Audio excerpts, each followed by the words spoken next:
here comes the, y'all don't really want it like, yeah, here comes the, no, here comes the, oh, here comes the.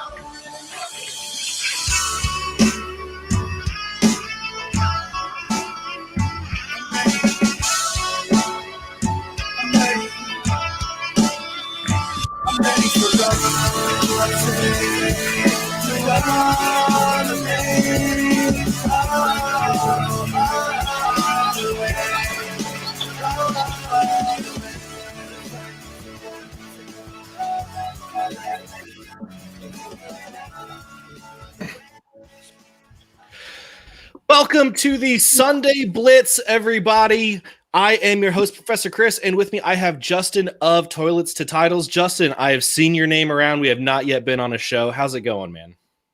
It's going well. We got week 13 upon us. We didn't have Thursday night football. We had to have a little teaser a day early on Wednesday night, so we've got that itch. We're ready for it. Yeah, I am pumped to not have any more bye weeks. You know, it's just been killer. Yeah, so it was a couple of deeper leagues I'm in where the playoffs started, last week or this week, the really extremely deep leagues. So late bye weeks are a killer. Yeah, we are almost done. This is the last week of bye weeks. We have the Panthers and Bucks on bye, and then next week, which, no teams on bye, which is great because that's when the fantasy playoffs start. So, yep. All right. Well, I think we should go ahead and get into this real quick. Mike, is that a new intro? Man, I don't think I've heard the intro with the drums and the guitar. Yeah, it is. It's been around for a few weeks now. Jason got that. It's kind of part of the AMA. I pulled it together. I love it though. I love that. That rules. Every time. That rules. All right. Well, I don't see any questions here in the chat yet. So we're waiting on those to come in. We do have a caller, so we'll just go ahead and get straight to business here. Caller, what's your name? Where are you from? Good morning, guys. This is Oswaldo. Oswaldo. What's happening, Oswaldo? So I have a question on who to start with all my running backs. Right now, I got James Robinson and Booker as my RB1, RB2, but I need a flex. And then CEH, I don't know what's wrong with him. He has an illness or something, but I was wondering, should I play Dobbins, Jamal Williams, David Johnson at my flex? Or who do you think I should play? So instead of CEH, if you really want to play Clyde Edwards-Helaire, I would stay with him in your lineup for right now. And then if he's out, you have a chance to put Dobbins in your lineup. If you want to play it safe. Of those guys, though, I think I like David Johnson the most. Oh, I'm gonna steer more towards Jamal Williams. Just because they are playing the Eagles, there's a chance that they're going to be up big. I think they've been utilizing Jamal a lot in that offense as it is against kind of a weak defense. So the issue that I'm hearing about CEH, from what I understand, is that it is an illness. And the Chiefs traditionally have been blowing out the Broncos quite a bit. If in my mind, I think if he's weak, if he's not feeling well, they're probably going to use Le'Veon a lot more. So that would scare me. That would really scare me. And with that entire running back core coming back for the Ravens off of the COVID list, that kind of worries me about Dobbins too. I think Dobbins is the second option here, though. He's not a bad option. That's the thing. Like, he's probably your safer floor, but I just anticipate Jamal Williams still having a big game. So it's definitely between those two for me. The only reason not so much for David Johnson is just because they are facing the Colts. They have that tough run defense, and he's coming off of the injury. I don't know exactly how healthy he really is. If he is healthy and he's starting and he's the full workhorse, then he's the obvious starter. I'm always worried and leery about guys coming off of injuries. Mike, what do you think? You want to be the tiebreaker here? What were my options there? Between David Johnson and Jamal Williams. I think I'd lean Jamal Williams here. I'd never liked David Johnson coming back from an injury. He just always seems to be really lackluster. And, talk about a guy who likes to repeat injury or get back out. David Johnson is your man. So I really feel like Jamal Williams is probably the safer play here. I don't really like either one of these options, but I'm going to play Jamal Williams over David Johnson. All right. Let me ask y'all this: having Rodgers and Adams and plugging in Jamal Williams, does that affect my lineup, or how they say you can't play too many of the same team? I mean, normally that's not a great thing, but they are playing the Eagles, so that's not necessarily a bad thing either. Let me ask you this: is this going to be a close matchup, or are you pretty comfortable? Like, do you need a solid floor, or do you need a big play potential? Because that kind of makes a difference too. Okay, yeah. I actually need a solid lineup because I'm playing what overtook the number one last week. I'm playing him this week, and then it's for potential the bye weeks. Okay. Yep, I'm still on the David Johnson side. I think the work is going to be there. The Texans have really only been utilizing one running back, and I think it's going to be David Johnson. Yeah, I mean, if you need the big points, if you need a running back that has the potential to have a 2-touchdown game, I don't think that David Johnson will do it against the Colts, but he probably is your biggest boom potential play of what you have out here. So I guess you can change my mind and have me lean towards David Johnson in that situation. Okay. All right. Yeah. All right. All right. You got anything else for us, man? What's up? I said, you got anything else for us? No, that's it. I appreciate it. Hey, thanks for calling in, man. Yep. Good luck this week. Keep that number one spot. Thank you. All right, guys. Well, if you want to call in the show, we answer the call-ins first. Call 205-79-SLEEP or 205-797-5337. Mike, is that the correct number again? Yes, it is. That's correct. 205-79-SLEEP. All right. Well, let's go ahead. We got any calls? Or are we good? We are good. We are clear. All right. Let's go ahead and jump into the questions that are popping up here in the chat. Dana, first question. PPR, I need one running back and one flex. Wayne Gallman, Gio Bernard, Chase Edmonds, Melvin Gordon, Damian Harris, Latavius Murray, David Johnson, Cooper Kupp. What are you thinking here, Justin? So we need definitely one running back. So if I'm looking at the running backs, I mean, I can't quit Wayne Gallman for some reason. I just can't quit him. He's been performing really well. And then, of course, I love Damian Harris. Latavius has been playing really well since they've switched to the 3 running back set with Taysom Hill in the backfield.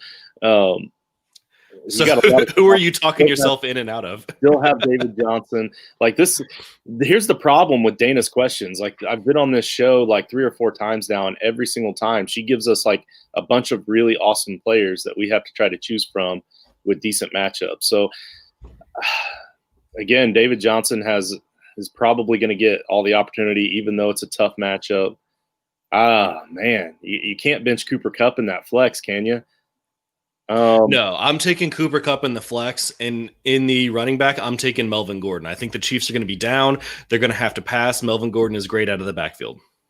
Or the Broncos are going to be down to the Chiefs. And Lindsey does have that knee issue. He's still playing, but I could definitely see them going heavy with Melvin Gordon. But I don't know. I think I'm going to stick with Latavius Murray. I know it's crazy to think to start a backup here, but I've been on Latavius Murray, and he's bailed me out in several situations the last couple of weeks, and I'm gonna keep rolling the hot hand. They're gonna keep giving him that work, and even though he's only going to get about 35% of the touches in that backfield, with that backfield getting as many touches as they have been, that's still a lot of touches. So I think the opportunity is there too. I'll go with Latavius and Cooper. Mike, who are you thinking about here for your running back? I keep muting myself there. For me, I'm thinking, Wayne Gallman, until he lets me down, I'm going to keep starting that guy. And I like his opportunity today. The guy is a really high volume play. The rest of these guys seem like they have somebody eating into them in some facet or another. So for me, I'm going to go with Wayne Gallman and I'm going to flex Cooper Kupp. I don't really think Wayne Gallman's a high volume play. He was last week, but before that, when he was a starter, 10, 12, 14, 18 carries. I mean, but he's getting the job done with those carries is all I'm saying. But if he doesn't score, he's crapping your team. He's going to score today. Dana, you start him and you know he's going to score today. and also Colt McCoy starting kind of leans more towards a more run heavy offense, I would imagine. But I do agree with Chris though, in that you're crazy if you're going to bank on Gallman scoring, but he is also going to be heavy opportunity between the 20s as well. So I think either way, like, I don't know. And I still like Damian Harris too. That's the thing. That's what I'm saying. And Chase Edmonds is still performing well, even with Drake. Not as well with Drake. Well, but I'm going to say not Gallman because you would think exactly like you just said, Colt McCoy, it might be more run heavy. That's all the Seahawks are going to have to focus on. The Seahawks defense has been coming on of late and they are at home. Fair enough. I don't want anything to do with Gallman. So in other words, Cooper Kupp is your flex, and good luck on the running back. Yep, so good. Yeah, we're at least unanimous on the flex there, right? Right. Yeah. All right, let's move on. Dergo Datman 94 says Gallman, Elliott, Gaskin, PPR pick 2 could mean playoffs or bust. Same reason I'm not saying Gallman. Give me Elliott and Myles Gaskin. Man, and Gaskin coming off of that injury again. Just like I just said, I hate relying on running backs coming off of injuries. It's the Bengals, though. Yeah, that's true. And Elliott has just looked like complete crap. It's sad to say that we're in this situation with Zeke Elliott that we have to decide whether or not we're starting him over the likes of Wayne Gallman and Gaskins. But I know Zeke in primetime always kills it, I feel like. Yeah, I think I'm still going to go with Elliott here though. For this week, I know it's the Ravens, but it's Tuesday night. Yeah. I'm gonna go with Elliott and hope that I have a late surge Tuesday night for him to come back and win. Because he does have the best potential to score a touchdown here in my mind out of these three. So we'll go with Gaskin and Elliott. And for me, I'm thinking I'm gonna go. I can't sit Ezekiel Elliott here. I do like Gallman a lot today. I feel like I'm going to go Elliott and Gallman here because of Gaskin's coming back off of injury. But I like what these guys have said too. I challenge someone to get me to pick Gallman today. Let's move on here. Dana says PPR need a running back and a flex. Gallman, David Johnson, Devin Singletary, Laviska Shenault, Brandon Ayuk, and then this is what's available on waivers. Sammy Watkins, Marquise Brown, T.Y. Hilton, Henry Ruggs, Frank Gore, Benny Snell, Cole Beasley. Well, I'm taking David Johnson for sure. And then I think give me Beasley, honestly. I think you can drop Shenault and pick up Beasley. I don't mind that. Yeah, that's not bad. I like Ayuk, though. I really do like Ayuk. Let's see who – I don't remember who the 49ers are playing this week. Oh, the Bills. Yeah, I really don't mind Ayuk, though. But I could see Beasley. He's been tearing it up. So I can't disagree with that. Definitely drop Shenault. And John Brown's on IR, right? Yes. Yep. Yeah, I like Beasley a lot here. I do like Ayuk a lot too. I feel like I might be playing Ayuk over Beasley in my flex.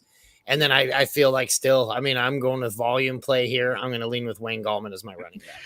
I would also be okay with Sammy Watkins on Sunday Night Football against the Broncos. Yeah, they're going to get torched. Yeah, he was my turtle head on the show a couple of weeks ago. But definitely you need to drop Shenault and pick up Beasley for sure. Whether you decide to start him in your flex or not, you definitely need to pick him up. Just like Chris said with Brown being on IR too.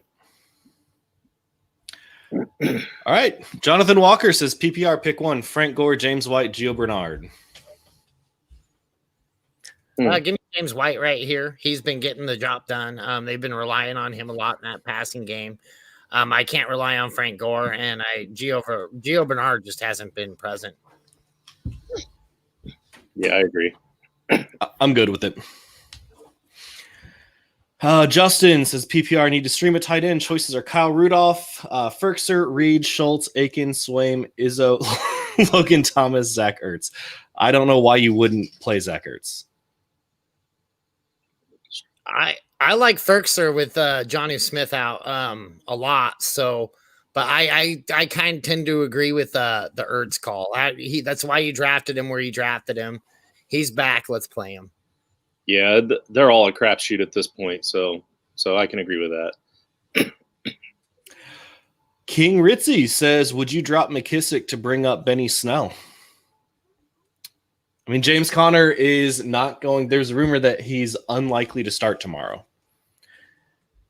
Yeah, I don't know, because it kind of depends on your situation. If you know that you're locked into the playoffs, then I think McKissick is your better playoff option. If you need a win this week and you don't have any other choice, then yeah, sure, go for it. But if you can afford to take a loss this week or afford to play McKissick and not Snell and still have a shot at the playoffs or whatever, like I think I'm still going to hang on to McKissick because Benny Snell isn't much when Connor is playing. I was going to say, and I mean, Benny Snell really isn't that much when Connor isn't playing either. I feel like I might here as well. Like, yeah. I think I might play McKissick today. I think I might play McKissick long-term over Benny Snell. So that's where I'm at with that. For what it's worth, McKissick is tomorrow at Pittsburgh. He just commented that he is out of the playoffs. So, I mean, in that case, I guess maybe are we talking dynasty? I don't know. I don't totally understand the point of the question at that point then, but well, you still want to win.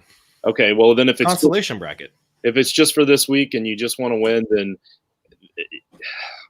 I don't know. I kind of still like Benny Snell over McKissick just for this week if Connor doesn't go, just because of the opportunity. But also if it's PPR, McKissick has that bump too. So I don't know. It's a tough one. The thing that makes me, I mean, I think McKissick should have himself a high volume day playing against Pittsburgh. I can see that. Yep. Maybe I've changed my mind. And they're now without Bud Dupree too. I think McKissick probably has a higher PPR. So I'll say standard go Snell, PPR go McKissick. That sounds good. And then he said, well, he has Kyle Rudolph and Snell is on his taxi squad. So would you drop Kyle Rudolph? It sounds like it's a dynasty. I would rather have Benny Snell in a dynasty. Yeah, me too. Okay. I think that settles it. Yeah. Joss Whedon says, Philip. We got a call here, bud. Let's go ahead and get this call. I did not see that. Go ahead. No worries. Caller, you're on with the Blitz. What's your name? Where are you from? Hey, my name's Kevin. What's up, Dirty Jobs? What's happening, Kevin? How we doing, man? I'm not bad. Hey, I got a couple questions. Don't look like I got Mark Andrews this week. So my options are start Noah Fant or Jimmy Graham. Where would you guys go on that one? Ooh, that is rough, man. I feel like I'm gonna lean Noah Fant here. Their quarterbacks are back, and they like to target Noah Fant, so I feel like I'm leaning Fant here. What about you guys? Yeah, I agree with that, and also with Jimmy Graham, he hasn't been getting a lot of targets here of late, so I'm definitely going to lean towards Fant. Yep, same here. I do like Jimmy Graham this year. I think he's doing pretty well on the Bears, but yeah, Fant. The Broncos are going to have to throw. There's no way around it. Jimmy Graham is statistically the best 65-year-old tight end ever to play the game. Jason Nice. Witten says, hold my beer. My next question is, talk me out of Deshaun Watson this week. So I got options of Ryan Tannehill and Matt Ryan, but like I'm really been feeling Deshaun Watson here lately. Like, am I stupid to start him? I don't think so. I feel like he's been balling out. I don't know how I can sit Deshaun Watson. That's where my mindset is with him. I don't like his matchup as much today, but I mean, this guy usually tends to be matchup proof. Even if they've got to get into garbage time, I like him. He just hucks the ball all kinds. I love Deshaun Watson. Well, the argument against him is that he's no longer got Will Fuller and Randall Cobb's on IR. Yeah, I mean, how long has this guy been dealing with this? He had DeAndre Hopkins, and when DeAndre Hopkins would go out, he would still just go out there and ball out. I mean, you just got to get somebody in the vicinity, and he'll get the ball to him. No, I agree. He just said talk you out of Deshaun Watson. Right. So, So you can also say that I am still playing Deshaun Watson. That would be my argument against him, though. right. I think Tannehill is tempting. I really don't want to get too cute, and then he's sitting on the bench. You know what I'm saying?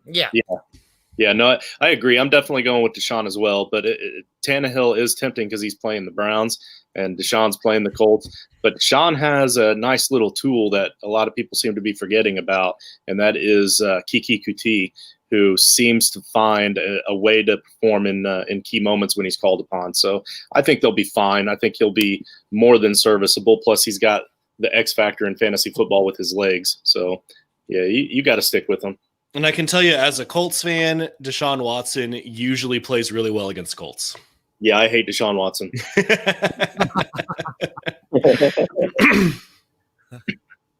All right, my last question is this. This is in my league. It's basically if I win, because it's a head-to-head league. If I win, I get a bye this week. So, Okay. and I've commissioned a couple of leagues.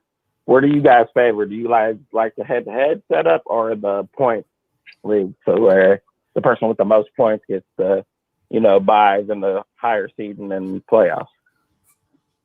I think head-to-head and then tiebreakers by points. Yeah, I mean, I like the old record style. I mean, I don't like the points. To me, always makes me just cringe because, and I don't know really what it is because it seems like it's the most adaptably fair way to do things. But I'm like, a loss is a loss. Like, if you have more yards than the other team, do you deserve to win because you got more yardage put on the ground? Like, to me, the answer is still going to be no. You're not going to get the W there either. And I don't see why people give the W here. So I like this. I like the old standard style, but I definitely understand why people go astray from it as well. Right, and a lot of fantasy football leagues try to model it after the actual NFL, and that's how the NFL does it. Right. So I do a combination of both in my main leagues where the best records get the top seeds, and then the best points for after that will get the top wild cards, and then the rest of the wild cards go to records again. That way, at least there's a couple. Like if you have the most points for in the season, or top two most points for in the season, and you just had bad luck, you're still at least getting into the playoffs. You're getting in as a top wild card. And then, like I said, the rest of them go back to record again. But your top notch guys are going to be the best win loss record. And then, you know what I'm saying? Does that make sense? Yep. I appreciate you guys. Have a good Sunday. Good luck to everybody. Hey, good luck to you too, man. Good luck. All right. Okay, and with that, we have another caller. Caller, you're on with the Blitz. What's your name? Where are you from? I'm Graham from St. Louis. Hey, Graham. How you doing, bud? Good, guys. I got a question about my league. I'm 9-3, trying to secure the number one seed and the bye. I got a pretty hot team that I'm playing today, so I'm trying to get like the most, the players with the highest upside. So I got Calvin Ridley, Cooper Kupp, David Montgomery, or Raheem Mostert. Start two out of those. I think the two wide receivers have the most upside. I'm sorry?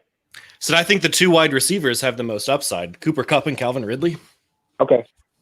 I feel like I agree with that. Yeah, definitely more than Montgomery. Who was the last running back? I missed it. Mostert. Oh, yeah, there's way too many running backs in that backfield and not a very good quarterback. So, yeah, I can agree with the receivers. Okay. Cool. You guys don't like Montgomery against the Lions, though? I don't like Montgomery against an empty wall of air. I feel like he still somehow managed to only get 1 yard per game out of that whole situation. Like, he's looked good the past few weeks, but he's still David Montgomery to me. And I know I'm alone on that island usually. I just don't like the guy. I can't stand having him in my lineup. It drives me insane. Now, you asked an upside question, and I think the upside is definitely the wide receivers. Exactly. Totally. That's all it is. I think Montgomery has a better floor than the guys because he does get all that opportunity and he's likely to score a touchdown against the Lions. But even with the touchdown, he might still only have 9 points. So it's hard to trust him. But yeah, he's consistently been overperforming all year, but he still doesn't have the upside of the two receivers. Yeah, I mean, Ridley can get you 100 yards and 2 touchdowns. Cooper Kupp can get you 15 catches. Yeah. Right. Yeah, guys, I appreciate it. Hey, thanks for calling in, man. Yeah, for sure. Guys, once again, if you want to call into the show, 205-797-5337 or 205-79-SLEEP. Let's go ahead and get back to the questions here.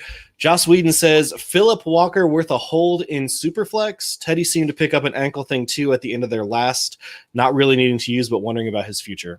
I do not think PJ Walker is worth holding. No. He was good for the XFL. He's not looked completely that good at all in the NFL. Not for me. Justin says PPR pick 2, Hines, Booker, Claypool. Yes. That's how I feel about this question too, man. Yes is the answer. I feel like I'm going to go with my volume plays in Hines and Booker, but I'm going to be sad I'm sitting Claypool. Yeah. So is Big Ben playing or not? Have we heard? Do we know? Yeah, he's likely to play. Yeah. I mean, it's Big Ben, so I assume he's going to play. Like the dude can get hit by a car, he's still going to play. Yeah, exactly. But yeah, I'm going to go with the volume as well. I don't know. I don't necessarily know if Hines is the volume play. Could very well be Jonathan Taylor. That's fair. But I think Booker is a volume play, and I don't know how you bench Chase Claypool. He's been so good this season. But Hines should be the volume play. I am not going to bank on a Colt getting the volume. Right. No, I understand. I'm just saying I really wish that the coaching staff would listen to our shows more and we could say that Hines should be the volume play. Right. Hines is clearly the best back on the team right now. Yeah. But that doesn't mean that Frank Reich is going to play him the most. Right. So you guys are both saying Hines and Booker? Yeah, I'm still going to go with the running backs. And I'm saying Booker and Claypool.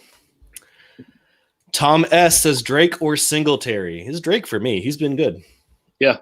He's been playing well, and Moss has been taking a lot of carries from Singletary. Mike, what do you think? That's going to be an air him out game. Yep, give me Drake. As crazy as that is. Justin says PPR, Ebron or Goddard. It's pronounced Go-Dirt. It is not pronounced Go-Dirt. It's pronounced Go-Dirt on the Sunday Blitz. Well, not when I'm on. I'm leaning Go-Dirt here. Yeah, give me Go-Dirt. It's like when George pronounces it Fulgrim every single time. That's awesome. I love it. I've only recently caved to George on Ahmed's name because I had read that saying it with a Q sound was offensive, but the more I'm hearing it, the more I'm reading from other people now, it's actually Ahmed. So yeah, that's how it's pronounced. You can talk me into anything when it comes to pronunciations. Yep. I'd rather have Goddard over Ebron. Speaking of, before we get to this next question, I'd really like to give George and Jason a shout out. I hope those guys are out there listening. What they're doing right now, guys, the reason they're not on the show today is because those guys raised thousands of dollars for Toys for Tots. And what they're going to be doing with Toys for Tots over the next day or two is grabbing all kinds of the toys, and they've got all kinds of bonuses from Target and all kinds of things like that. So it's pretty exciting stuff. Hopefully they call in or something like that and give us an update, or maybe we can go live with them on screen and they can show us some of their massive carts they're going to be stacking up.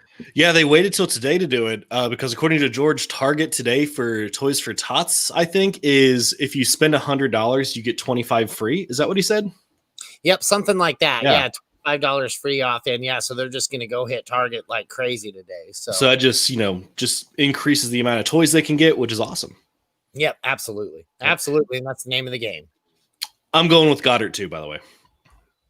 Go Dirt. Justin then says PPR pick 2: Gibson, Gaskin, Landry, Corey Davis. I skipped over that one from King Ritzy because we already talked about all that. Okay, gotcha. Let's see. I feel like Gibson is the lock. We have to start Gibson. Yeah, Gibson, you're not sitting. I like Landry a lot today. I think I'm going with the running backs, Gibson and Gaskin. I know Gaskin's come back off an injury, but he is the only Miami running back. Everybody else is out. Everybody else is hurt. Yeah, I'm going to go with that again. It's more about volume. Landry has been playing really well, but I can see the Corey Davis love here as well, because Corey Davis has actually had a pretty outstanding year for him, and now they're down Jonnu Smith as well. But yeah, I'll go with Gaskin. I like the volume play, and if it's a tie, I'm usually going to lean towards volume play running backs. I would also say that Jarvis Landry has not been playing really well. He had a really good last game, but look at the rest of his season, and it's been garbage. Garbage? Yeah, look at the rest of it. I'm going to pull it up. Yep, it looks like only 2 games. Week 1 against the Ravens, he had 5 for 61. And then week 5 against the Colts, 4 for 88. Those are the only other 2 games where he had 10 points in PPR. All right. And then this last week, 8 for 143 and 1. So he's only had 1 great game, only 2 other games above 10 points in normal PPR. Yep, I guess you're right. Yep, that's not what I want. Yep. I think he's risky. And that big game last week was against Jacksonville. So yep. The other game was Dallas. And then who are they're playing the Titans? Titans have a better defense. Yeah. I would play Corey Davis over Jarvis Landry, I think, but I'm going with both running backs here. Cool. I can see it. Like I said, I just lean towards, I like running back volume, or I like Jarvis Landry. He almost has running back volume. That's what I was going to say. Tom S says Hines, Drake, or Singletary. And then Jacobs is out. I need one. Drake for me. Yeah, I'm leaning Drake here too. Yep, sounds good. I honestly think we saw on the Thursday show when we were talking about our fantasy game of the week. I think that is my fantasy game of the week. Rams at Cardinals. I think there could be a ton of points scored in this one. This might be the highest scoring game of the season. Right. That should be a really good game. I don't know. Both you're going to get the 1 of 2 things, right? Like it'll either be amazing or it's going to be a 3-0 game type. Yeah, a division defensive game. But I think this one's going to be high flying. I certainly hope so. I got a lot of players playing in both. So. I do too, man. I do too. All right. King Ritzy says, having trouble connected to Periscope. Never mind. Would you trade a third for Jamal Williams? Last question. I would. Third round picks to me really don't mean much. They're a crapshoot. So, with Jamal Williams, you at least know what you're getting. You're going to get a very large volume guy if Aaron Jones goes down. Aaron Jones isn't going to be around there forever, but I mean they're probably going to be around there about the same amount of time. But I would do it. Mike, what are you thinking?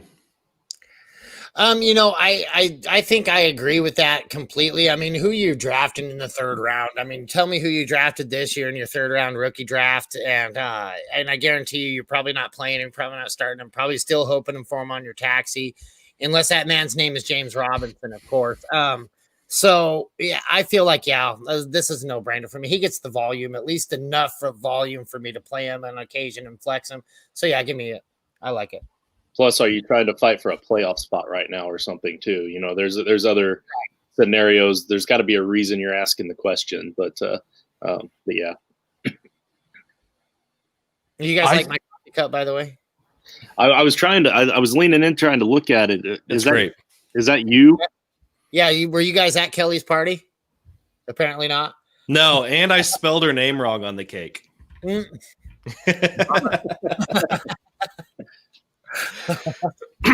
I would rather keep the third. If you're not going to play Jamal Williams, I would rather keep the third.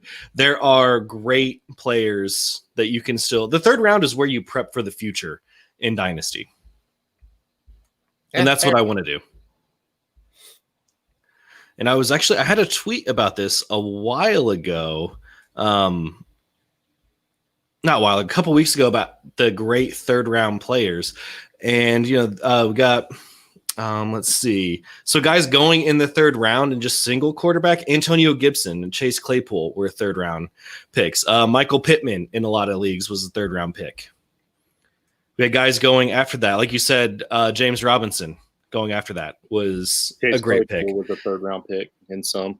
Yeah, exactly. Yep, Claypool. So third round is where you build for the future. I think it's so easy when you're making trades in dynasty leagues to get a third round pick thrown in because you can find gems there. And I don't know. I'd rather keep the third round and hope for a player in the future if you're not going to play Jamal Williams. Yeah, I don't know. Maybe I'm just not good with third round picks because I'm looking at this third round that from a draft we had this last offseason in the league, and there's only two players on there, Chase Claypool and Antonio Gibson, that have actually done anything at all this season. So, but there are some second rounds, a lot of second rounds. We missed on Joshua Kelly, I guess, in the fourth. I don't know. I don't really see a lot personally. But the thing is, if you have those and you're good at picking those out, then yeah, you could definitely set yourself up in Dynasty. I just don't trust myself with those third round picks, I guess. Yeah, so in the last four rookie drafts, so notable third round ADPs, you had James Robinson and Chase Claypool this year. Last year, Terry McLaurin and Myles Gaskin. 2018, DJ Chark and Chase Edmonds. 2017, Deshaun Watson. This is single quarterback. Deshaun Watson, Chris Godwin, James Conner, and Kenny Golladay were all third round picks. Nice. So if you hit, you really hit. But so I'm just saying, if you're not going to play Jamal Williams, I would keep the third. If you need to play him, then it's fair. James Robinson wasn't even drafted in this one. Yeah, in a lot of leagues, for sure. I mean, we drafted early, like shortly after the draft, the NFL draft. But still, that's just crazy to me. I don't know. I'll have nostalgic feelings about it later on. I'm sure this makes for a horrible show considering what we're trying to do on Sunday Morning Blitz. Yep. Well, let's go ahead and move on here because this is not a start-sit question. Fear the Claw says, morning, guys. Just had a few questions for y'all this morning. Must-win situation, half point, Watson or Tannehill? Yeah, we hit that earlier. Yep, said Watson. For me. Yeah. At wide receiver, pick one, Christian Kirk, Nelson Aguilar, Rashad Perriman, CeeDee Lamb. No. I like Kirk in a high-scoring game. Yeah, I guess that's a tiebreaker. Yeah, Mike, I what do think you think? I like Kirk here too. I think I Perriman. feel like Aguilar is due to go off. I feel like Aguilar is actually who I'm putting in there at the wide receiver. Well, Aguilar didn't practice all week. He did have like a partial practice or whatever they call it on Friday, but they said that his status was never in question. Like he was always going to play, so maybe it was just rest time. And also, Perriman has been getting a lot of targets, but I don't feel like I can trust any of them enough. So I'll go with Chris on Kirk here because of the potential for the high score. And then which defense do you think I should go with, Washington or Titans? I'll have to look at the schedule again real quick. Titans are at home against the Browns, and then the Washington is on the road at Pittsburgh. This is an easy one for me. I'm taking Titans at home. Yeah, definitely. Same. Claremont says, should I start Herbert or Tannehill? It's hard to bench Herbert. Yeah, I don't see how you bench him, man. I'm He's benching fire. him in benching him in one league in my main money league, but that's just because I have Kirk Cousins and I think Cousins has been playing out of his mind lately and he's got a good matchup. And unless I have one of the other top 3-4 quarterbacks, I'm probably not starting or I'm not benching Herbert. What do you think, Mike? Yep, I like Tannehill a lot today, but yeah, I think you're crazy. You can't sit Herbert right now. The guy's been playing just lights out. I mean, just doing everything a guy needs to do right there. So yeah, sign me up. Give me Herbert. Tribe CA187 says CEH may not play. Wait it out and use Snell as backup or plug in Latavius Murray now. Yeah, I think I would play Snell as the starter versus Latavius as the backup anyway. Mike, I know you're on the Latavius Murray fan or train here, right? No, actually, I feel like Snell's probably your more solid, reliable play here. Really? I do like Latavius Murray a lot today, but I'm with you. I feel like I want to use the guy who's starting as opposed to a backup who might get to see action. Benny Snell will see action. Well, and think about this. If CEH does play, then that means you played Latavius Murray over Clyde Edwards-Helaire. In what could be a phenomenal matchup. Edwards for sure. Like, I'd play Clyde Edwards if I can. Right, but I'm saying he says CEH may not play. So if he plays Latavius and CEH does play, then it was a waste. Yeah, yep. I still feel like I'm going to have to lean towards the side of consistency.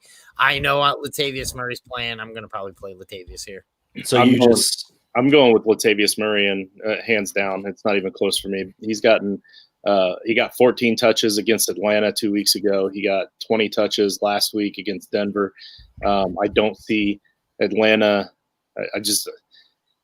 I don't see him getting fewer than his 14 touches against Atlanta this week. He's probably going to get more. I really like Latavius since there's no Drew Brees there. It's run heavy, and they're going to try to save Kamara as much as they can, knowing there's a chance they may not have Brees, deep into the season. So, what about Latavius or Edwards-Helaire? It's still Latavius. Clyde Edwards-Helaire, like I said earlier, he's playing on a sickness, possibly. He still could potentially be sick, and they don't really necessarily need him this week with their matchup. So I think they're going to play a lot more of Bell this week. So it's still Latavius for me. Now, I get that he's a backup, so I understand why people don't want to start him, but I don't think he's your typical backup. I think as a backup right now, he's getting more carries than a lot of starters. Yeah, that's the truth. All right, so we got 2 for Latavius, and I am saying Snell, or wait it out, play CEH if he plays, play Snell if he doesn't. Let's see. Lefty 007 says, what up, fellas? 1 point PPR, start 2. Cooper, Zeke, Gaskin, Taylor.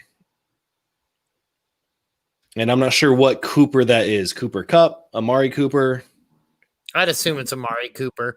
I'm going to go with Gaskins, and I feel like I'm leaning Zeke here, as gross as it sounds. He says it is Amari Cooper.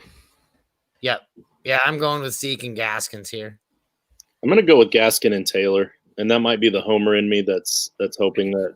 Yeah, I was on the fence with that one too. I mean, Taylor was close for me. He's been looking better and better every week. It's just I don't feel like this is going to be his week to where he really gets used enough. So that's why I'm leaning Zeke over him. Yeah, I had the 4th pick in a lot of leagues this year, redraft wise. So I have a lot of Zeke, and he's pissing me off. So if I can avoid picking him, I'm going to avoid picking him. Absolutely understandable. I'm taking Zeke and Gaskin. And it's the PPR that really does it for me over Taylor. Gaskin, we know, was getting work in the receiving game. Taylor was really not. Yeah. So, and it is hard to bench your top draft pick. You know what I mean? It is very difficult to do that. Bradley Stoll says, start Josh Allen, Watson, or should I pick up Cousins and plug him? Now, Mike, this seems like a question you're going to struggle with, so I'm going to kick it to you first. Because I know you love both guys. I'm trying to find a sound drop for this guy real quick. Hold on. I feel like this should be like the Law and Order when this question popped up. Dun, dun, Josh Allen or Watson? I would not play Cousins over either guy. I feel like what you're looking for, ain't nobody gonna help you out there. Jesus can come through that door and he's not gonna help you. Because Jesus isn't going to help you. Josh Allen, man. Josh Allen. You start Josh Allen. What does this man got to do to get in your starting lineup every damn week? He runs the ball. He throws the ball. You got to love the Josh Allen. So Kirk Cousins against the Jaguars are not even on your guys' radar. Not over Josh Allen and Deshaun Watson.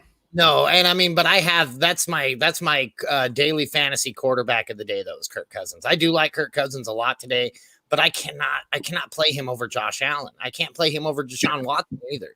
No, I get that for sure, but it just immediately threw him off. So I was just a little concerned about my own personal situation where I just said that I was starting Cousins over Herbert a moment ago. What do you guys feel about that? Since I've got you on here, I do. I mean, asking for a friend.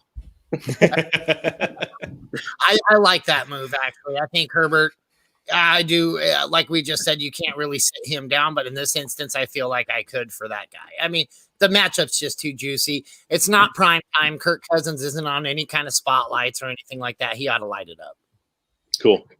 I mean, the Patriots defense isn't that great. Justin Herbert ought to light it up too. Yep, fair enough. Yeah. I mean, one of those I don't think you can lose situations. How's Kirk Cousins been doing this year?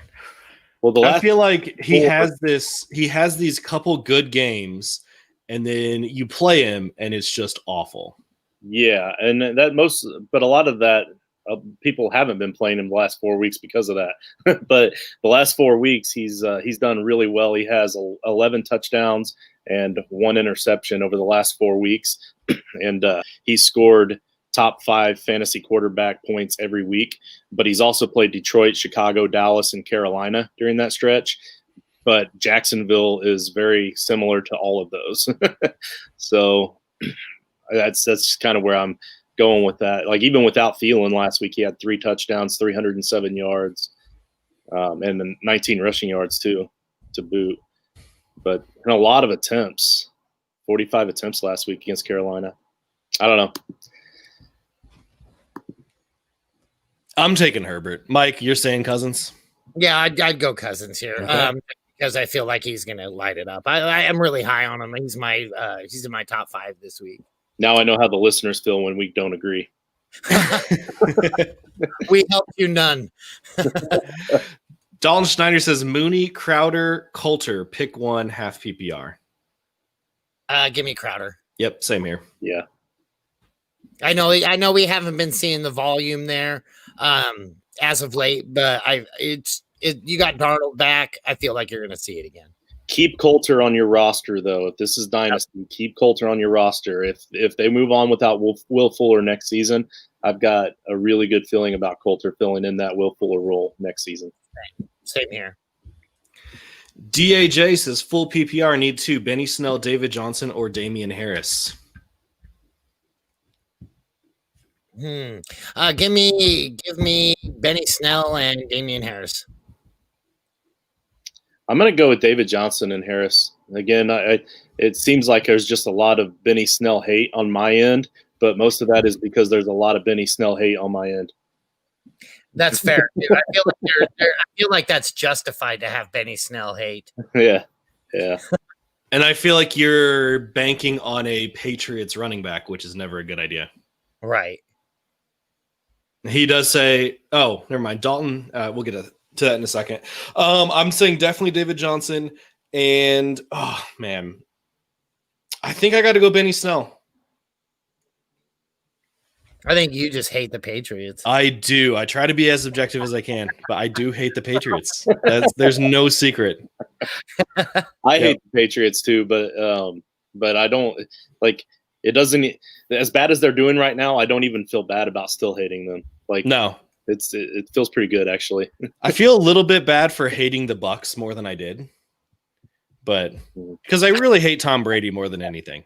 At the end of the day, it's all about hating Tom Brady. I get that. Yeah, I can fly with that flag.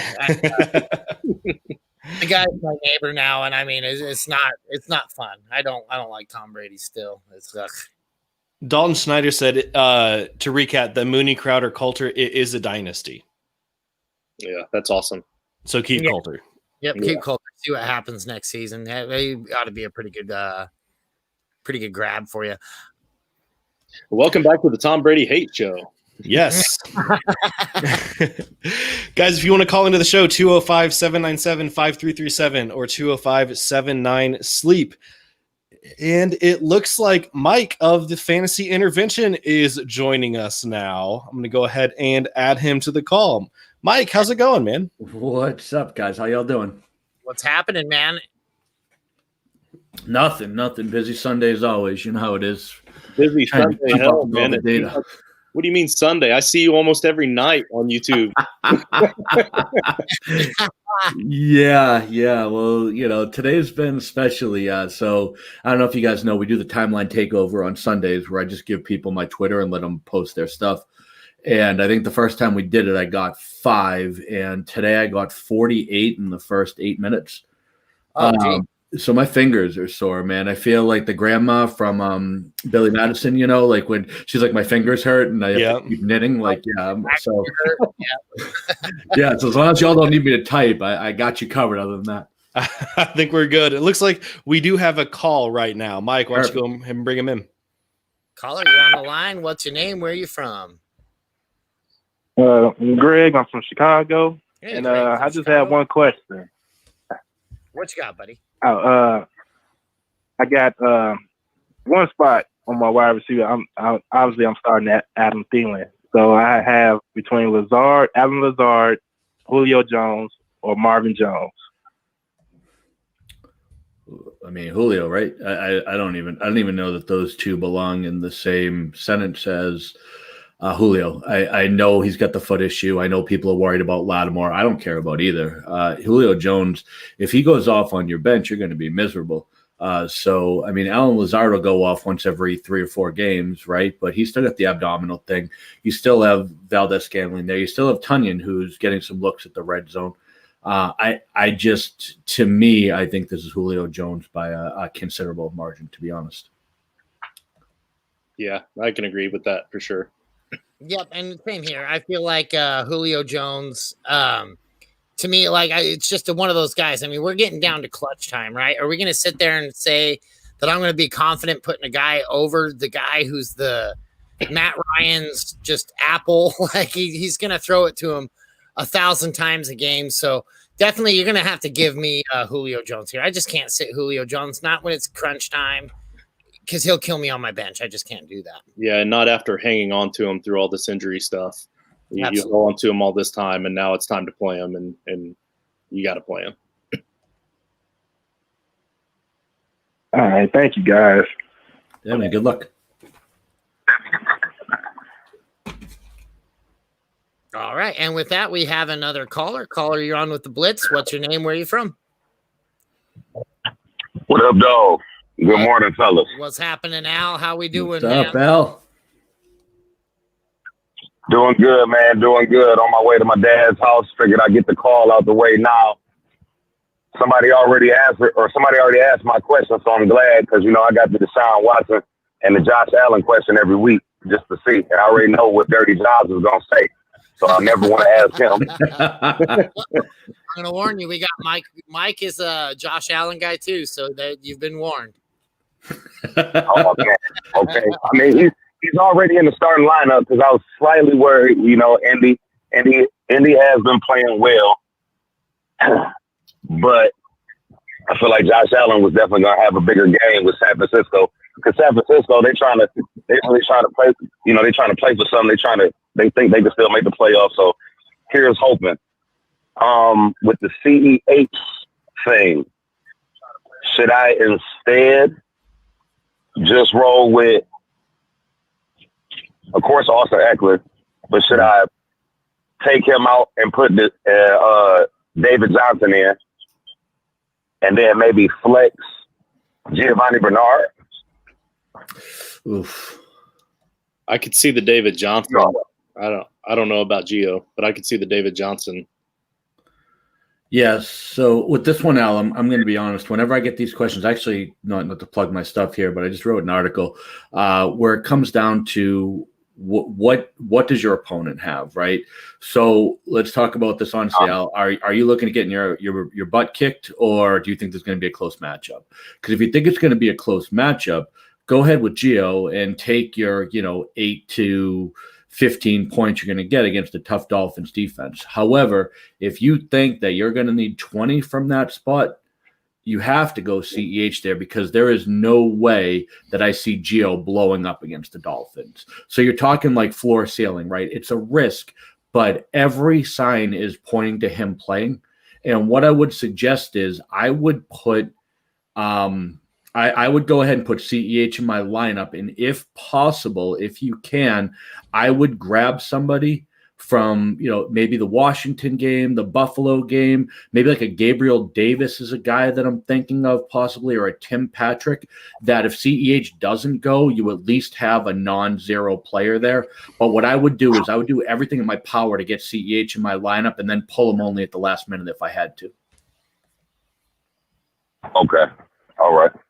That'll work. Okay. I think it's going to be a close matchup. He definitely needs to win to secure his spot in the playoffs. I'm already secure. If anything, I need to try to get a win and maybe boost myself to get that first round bye, but we'll see. With Jonnu being out, I dropped him and picked up Hurst. Was that a good move, or should I look for another tight end out there like Rudolph? No, I like Hurst. I mean, Hurst is realistically, he had the 0 a couple of weeks back, but Hurst has been as solid as they come, and Rudolph has, an expiration date when Irv comes back, right? Not to mention Rudolph thrived in a game where Adam Thielen was on the COVID list, so I don't expect that level of targets to continue. I think this is going to be a big Jefferson and Thielen week. They do not cover the outside well, so I expect a huge game from those guys. Granted, Jacksonville doesn't cover anybody, including the tight end, but all that means is when you have a bad defense, you're going to get that first or second option more often than not. And I can't think of a single pass route that the Vikings run where Kyle Rudolph is the first or second option. He's usually the check down, he's usually the safe play. So I think the wide receivers are going to eat today. And I think the tight end, he might have a decent game, but all signs are pointing to Hurst being a bigger part of the game plan, especially against the New Orleans Saints who struggle against the tight end. I think Hurst is a bigger part of the game plan today and moving forward. Yeah, I agree completely. Sounds good. Definitely sounds good. All right, and then the receivers, I was starting Robert Woods and Deontay Johnson. The only other options as far as my receivers were Chark. I picked up Corey Davis just because, I figured he was out there. Let me see what happens. And T. Higgins, I got Chris Godwin on the bye. I don't feel like any of those wide receivers should be starting over them, and I don't feel like I should be flexing any of them over either CEH or David Johnson, whoever I decided to put in the flex. No, I think you're good with Woods and Deontay. Mm-hmm. Agreed. Yeah, I like it. I like it a lot, Al. All right, man. Well, as always, man, appreciate you fellas. You guys, good luck. And I'll be talking to you guys tomorrow. Sounds good. Thanks a lot, Al. You take it easy, brother. Yes, sir. Y'all as well. You too. Yep. Take it easy. All right, so go ahead, Mike. We have another call here. We got our man Chirp calling in. Chirp, you're on a Sunday, dude. It's not Tuesday. What's happening, my man? How we doing? Man, hey, I'm out here in these streets, man, trying to look at these waivers right quick. If I might be able to do something to help out my squad. It's been rough out here. COVID got my quarterback just sitting back till Tuesday, so I don't know. That's what I'm trying to work on right now. Yeah, this COVID season, man, it's been rough. It has been rough, especially. Yeah, I got Lamar Jackson everywhere, so I'm with you, buddy. What you got for us today? Just basically trying to see who ought to get, because my lineup, they're trying to hurt me for my playoffs. I had Will Fuller, he gone, which I still got to drop him off of there. And then I had Daniel Jones. Last week I asked about that with Daniel Jones, if he can to be worth a scoop up in the play. So he worked out for me. I got the dub, but my quarterback situation on the wire is looking crazy. So just off of the first four that they have out there, I just want to see what your thoughts were. Well, basically, mainly just be with Baker Mayfield. Would he be worth a go, or should I just go ahead and take my chances with Lamar on Tuesday if he is in fact coming? Baker's a huge start this week. I think Baker's a smash play against the Lions. I'm touting him everywhere. Baker and Jarvis Landry are my starts of the week for this particular week, so I love them for a stream start. For what it's worth, they're playing the Titans, not the Lions. I'm sorry, Titans. I am still getting up to speed here. I'm looking at the Bears game. Yeah, the Titans softest Sharman defense. Sorry, I was looking at the game right above it on the slate. Gotcha. But I think they're 28th against opposing quarterbacks, if I'm not mistaken, if they're still holding that line there. I love Baker Mayfield and Jarvis Landry this week, which is funny because I hate him as a player. They actually dropped to 29th against the quarterback. But he's in a smash start. I think him and Juice Landry go off today. Yeah, I don't hate it. I don't think you have to feel too concerned about Lamar Jackson. He is definitely going to play. I'm pretty sure I read earlier before we came on, there was a notification that said that he's been activated. Yep. So he's definitely at least going to play. But I'm not upset with the Baker Mayfield start. But yeah, it's hard to bench Lamar Jackson though. Yeah, I'm taking Lamar Jackson against the Cowboys defense. Yeah, I think I am too. Yeah. Mike, what are you thinking? Yeah, I think I feel like I'm good with rolling out Baker Mayfield on this one. I think he's just going to have a huge day. He was my second guy on my DFS slate today that I was like, it was between him and Cousins for me, and Cousins won out. Okay, my other question is, I got a flex spot that I can work at. You know, I have Latavius Murray there. I'm not really expecting he's going to get that performance like he got last time. I know that's not fixing to happen, but my only other option is Jalen Reagor, and then I don't know what's worth to go ahead and keep him, or let me see who's on the wave. They got Benny Snell's there. I just saw about that with Connor is not going to be active, so just trying to see who you think about some people I could add to that, who might to select, and then who might be some people possible that I could try and scoop up and place in that flex spot.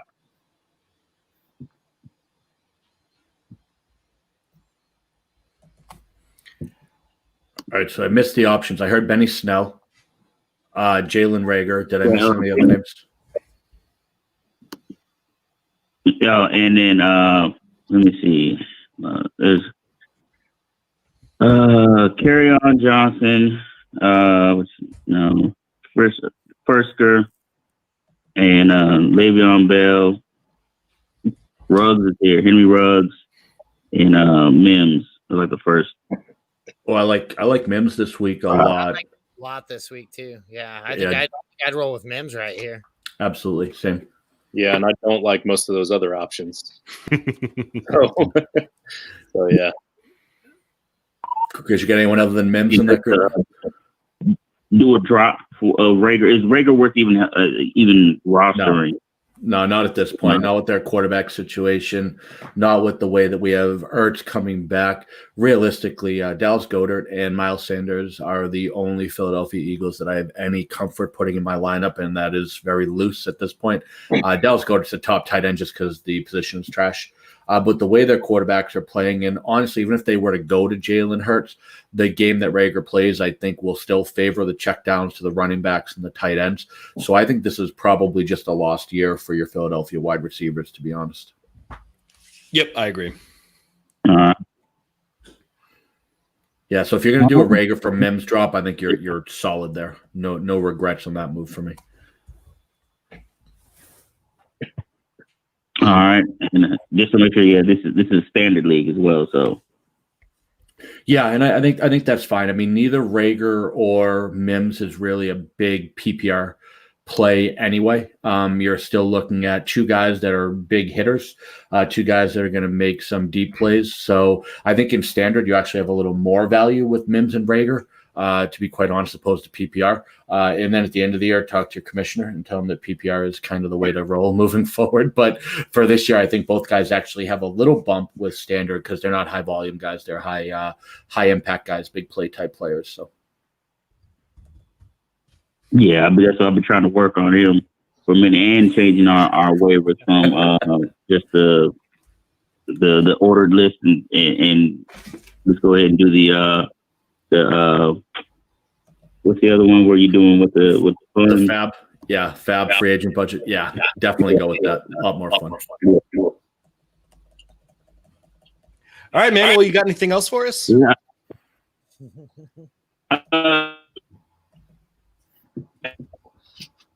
Defenses, but I was looking at the San Fran possibly for like next week against Washington or possible with Dallas. So I wonder if that's a pickup, and who would you drop between? I've got New York and New Orleans right now. I'd drop New York for him in a heartbeat. Mm-hmm. Yep, no reason to have them. Yeah. Okay. All right. Well, that's going to do it for me, fellas. Excellent, Chirp. Well, thank you so much for calling in, buddy, and you have yourself a good day and good luck today. Tear it up. Do the same, man. Appreciate y'all and all what y'all do for us, man. Hell yeah. Hell yeah. Good luck, man. Take care. Okay, and lines are clear, so we can get to this Steve Evans question right here. We got Gurley, Edwards, Coleman, or Mooney. Let's pick one, non-PPR. And Justin, I'm going to go ahead and let you lead this one off. He needs to win in your league, so I'm going to let you. So, little background on Steve here. So, not only is he in my league, this is my main money league with my buddies that we've had for over a decade and a half now. I think this is like the 15th or 16th season. But he's also our number one fan on Toilets to Titles, and we call him affectionately Uncle Steve because he is my uncle. We have 7 teams this week. If they win, whether they win or lose, could potentially have the top win-loss percentage in the league this year for the season. All coming down to this week, 7 teams. So it's a really competitive league. So he's asking this question. He's one of them. He's actually in the 1 seed slot right now. If he wins, he gets it. If he loses, then I'm one of the guys that could potentially take it from him. So I'm going to give him an honest feedback here, though. So we've got Coleman, who's just a guy. We got Edwards, which, just so you guys know, I'm looking at his roster right now, that's Gus Edwards.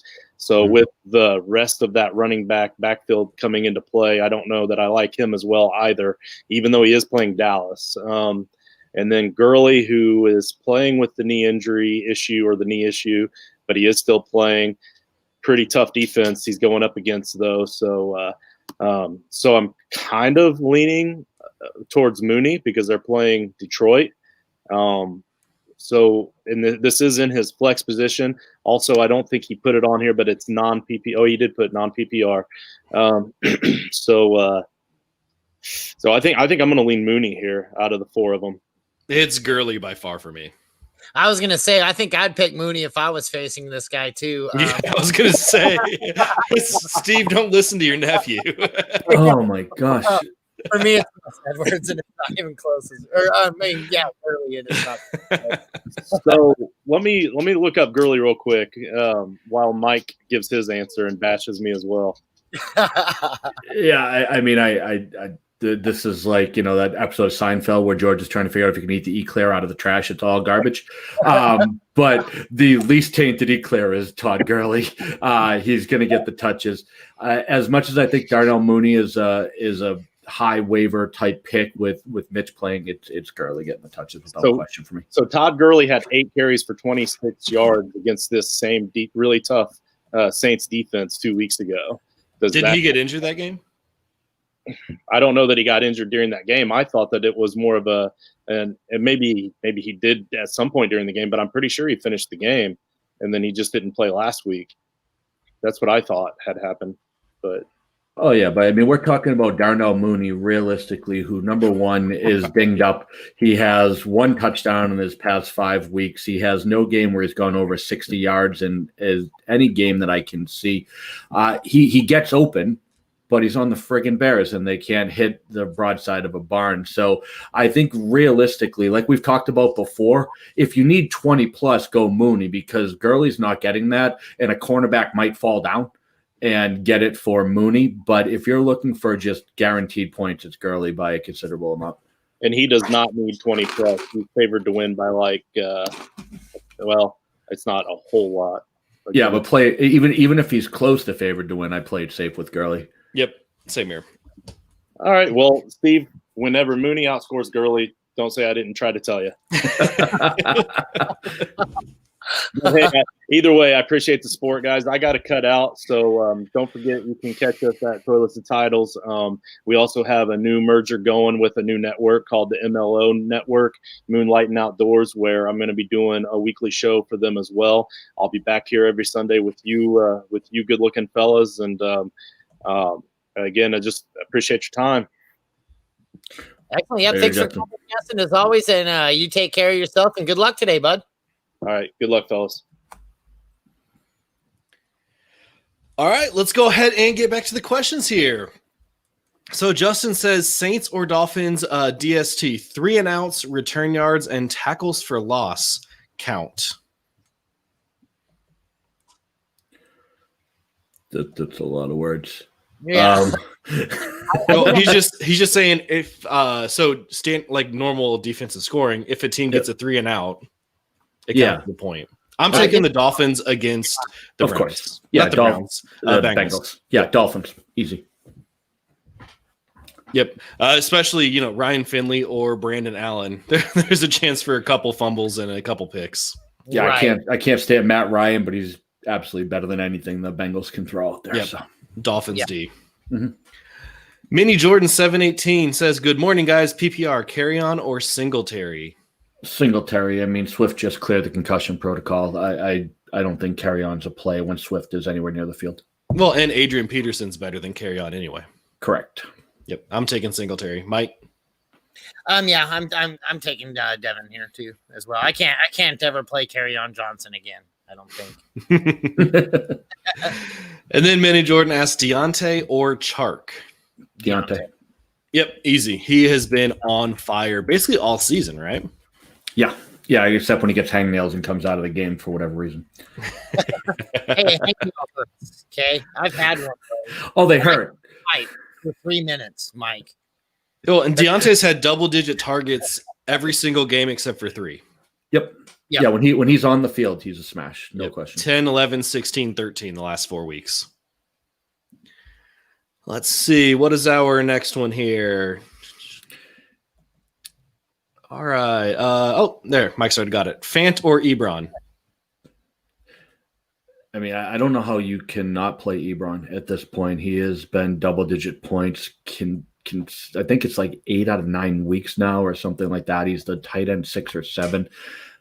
Denver's still a crapshoot. They're always going to be a crapshoot. They have a garbage offense this year, and even though they're supposedly getting what they call quarterbacks back, they're going against the Chiefs, and I think the Chiefs absolutely curb stomped them. I don't even know if they score this week, to be honest.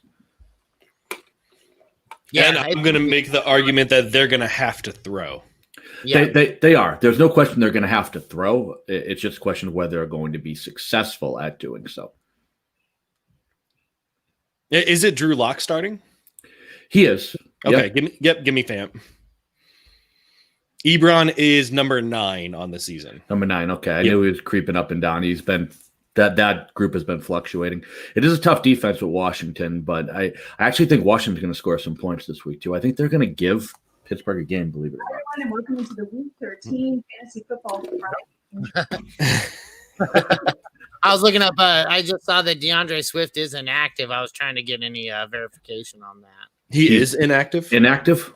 It looks like he's trending towards inactive. It looks like he's going to be out due to an illness. That does not change my mind. It doesn't, but it bothers me because I needed him this week. Yeah, same here. Yeah, no, I've 2 things. I'm still not playing Carry On Johnson. I don't care if Adrian Peterson's out, Matt, if he's the only guy on the field, I'm still not playing Carry On Johnson. That's all I'm saying. Yeah, Field DH just came out officially inactive. DeAndre Swift. Yep. Okay. Moving on, Razatek says I need one. Cam Akers, Devontae Booker, or Carry On Johnson. Mike, are you going to say Carry On? I'll say Dirty because you're both Mike. I'm going to go with Devontae Booker here. Yeah, same. I hate Devontae Booker, and I hate all the Devontae Booker truthers. They came at me on Twitter, so screw you guys. I'm going Cam Akers. Not you two. Is it guys. Devontae Booker truthers or the just people who picked him up on a waiver like a week ago who are trying to Yeah. convince me that all of a sudden he's a second coming of Jesus? Number one, the Jets have given up only 2 touchdowns to running backs in the past 6 weeks and have not given up a single 100-yard game. So everybody who's trying to tell me that the Jets are a smash start against running backs, please check your stats. They're a smash start against quarterbacks. David Carr is an absolute DFS smash this week. Devontae Booker, by the way, in case you were wondering, Devonta Freeman couldn't get run with the whole team having COVID, and yet he took the roster spot for Devontae Booker. Let's not forget this guy's not a football player. He's hot trash, so I am going Akers because this whole group is garbage, but Akers is less garbage for me. This sounds like someone who's been burned by Devontae Booker in the past. I actually have never had a single share of Devontae Booker. I'm just more angry at the lazy analysis of people that are just touting him as a running back one. We talked about this on some other shows too, where like Golladay goes down and all of a sudden Marvin Jones is a wide receiver one. That's just not the way football works. First of all, Devontae Booker, you still have Jalen Richard. So who do you think is going to be catching the passes? Booker has never, I think he's got 5 games in the past 4 years. We've had more than 8 touches. How do you know this guy's even going to hold up? And what you've seen from him is basically when they're sneaking him on draws because they have him in on passing plays. Now you're going to have him in an obvious running downs. I just don't think he carries the water. It's trying to be as honest of analysis as I can with a little jab at the people who I just think are getting lazy and expecting that Devontae Booker all of a sudden becomes Josh Jacobs. I just don't see that happening. I was a Denver Broncos fan forever, right? Or I've been a Denver Broncos fan, so I'm 100% with you. Devontae Booker is one of the bigger disappointing running backs in the game. Now I do feel like the things that lean me for him over Akers and Kerryon Johnson is just because I don't like Akers' opportunity and I don't like Kerryon Johnson's opportunity. That's the only reason I'm leaning towards Booker here at all. Is I feel like he's as gross as these 3 guys all are. He's the highest volume option in my opinion, but I'm with you 100% on the hate Devontae Booker. Right, Mike, you've said like plenty of times today you want the volume play, and I think that's clearly Devontae Booker out of this group. And he can, 3 weeks ago he had 16 carries for 81 yards and 2 touchdowns. He can handle a starter's workload. Yeah, but I'm with you. Jets aren't a slouch against the run as they have at the beginning of the season. No, but this was also a game in hang on, sorry, I wanted to add this to it real quick. A game against Denver where they blew him out, and this was when Jacobs was in there. They still gave Devontae Booker that many carries because they didn't need to use Jacobs. Well, they can, you said that the Jets are bad against the quarterback, so Derek Carr's a smash play. That kind of leads me towards the Raiders are going to be up, so why not run the ball? So I actually covered that before, though. What's interesting is that the Jets are always down. So the idea that they're going to go to a running game script. I had someone actually call me on that. They said, "Well, they're going to be up on the Jets." I'm like, "Who the hell isn't?" So the fact is, they've lost the past 6 weeks too. So when we quote those numbers for the past 6 weeks, it's not like the game script has been different. The game script against the Jets is get up big in the passing game and then try to run the ball. It's just what they're good at. And that's really where the issue is. They are stout up the middle. It's what they can play. So that's really what my problem is. Like I said, I could be wrong because you're right. When you get volume, there's always that opportunity to bust one. I just don't like the player or the matchup. And it's more, maybe I'm overcorrecting, but it's more trying to correct the narrative that all of a sudden he's a running back one. Okay. All right. So we have 2 for Booker, 1 for Akers. Mini Jordan says, Kerryon Wilkins or Singletary. So I think he meant to add... Well, I think Wilkins is out, isn't he? So it's still the same question. I did not see that. I would still play Singletary. Yeah, I know if Wilkins isn't out, Frank Roy came right out and said he's really banged up. I think this is Jonathan Taylor week without question. DJ Please says Akers a good stash in PPR. Well, yeah, of course. For sure. Absolutely. Great playoff schedule. Absolutely. If he can take over the load, which he might this week, no guarantee on it, but if he did, great playoff matchups. Jesus Mert says J.K. Dobbins, Devontae Booker, or David Johnson, PPR. I like Dobbins here. There is that risk of it being the Tuesday game, but Dobbins has slowly been taking over the lion's share of the carries there and playing a terrible Cowboys defense. Yep, I lean the same way, Dobbins and DJ. Minimal impact. Are you playing Matt Ryan, Tua, or Trubisky in a 1 quarterback league? This is gross. I'm going to say Trubisky. And I hate to say it, but it's the Lions, and they just kind of make everybody look good, don't they? So I'm going to go Trubisky. I think that it's Allen Robinson and David Montgomery making plays off of Trubisky's passes. I think that especially Montgomery has a bigger receiving day than we're used to from him. So I'm going to go Trubisky. I feel gross about it, but that's where I'm leaning. Is Julio playing this week? He is. Yeah, he does have the foot thing, but he is officially active. But it is the Saints. I think Trubisky has one of those 3 touchdown line him up days that make us wonder why he's not always a starting quarterback. He'll get it done with his legs. He'll get it done with his arms. He'll look great. Like Mike said, Detroit has that capability of making anybody look good. I feel like he's the play here. But Chris, you did mispronounce his name. It's Mini Mall Impact. Yeah, I know. I lean Trubisky over Tua. Someone performing construction in their living room? No, that's my fire alarm. I got a little opening in my wood stove, so I think Kelly might have put some wet wood in our wood stove right now. Gotcha. I'm leaning towards Matt Ryan, but it's between Ryan and Trubisky. I think with a healthy Julio, Calvin Ridley, Hayden Hurst, Ty Gurley, it's too good of an offense in theory. I know the Saints are a good defense. I think it's too good of an offense for Matt Ryan to be as bad as he's looked. But Trubisky does torch the Lions. I would definitely start Trubisky now more than ever, because when Mike said that, his fire alarm went off. That's how hot of a take. So, I mean, if you're going to argue with that, I want to know why. That's all I can. Well, who does he have besides Allen Robinson? So, I mean, you got Montgomery coming out of the backfield. You have Mooney. It's not Mooney's so much not the done weapons. Anything. He hasn't, but he's been getting open. I just think that, honestly, he's done it against Detroit with garbage. And I think Robinson gets 15 targets. I think this is like a Keenan Allen Herbert thing, right? Where he just peppers Allen Robinson, and the Bears will have no answer. And I think you're going to see some dump offs as well. I don't think it's going to be pretty. It never is with Trubisky. But I think if he's smart, he hammers Allen Robinson, and they honestly have no answer for that. I don't think the Lions, they're just garbage. All right, so 2 for Trubisky, and I'm saying Ryan, but I'm okay with Trubisky. Let's see. Justin says PPR, Ferkser, Reed, Ertz. Easy Ertz for me. I'm Ferkser on this one with John out. Same here. I'm Ferkser as well. Wow. With Ertz coming back off of that injury, and the Eagles have to look decent for me to say Ertz is going to be decent. I just don't know that we're going to see the Eagles look decent this year. You know what I think? I was thinking about this a lot over the past few days about the Eagles, because I just can't really figure out for the life of me why this team is always so bad. And when you start looking at their offensive line and things like that, man, this team needs to invest in a new offensive line coach.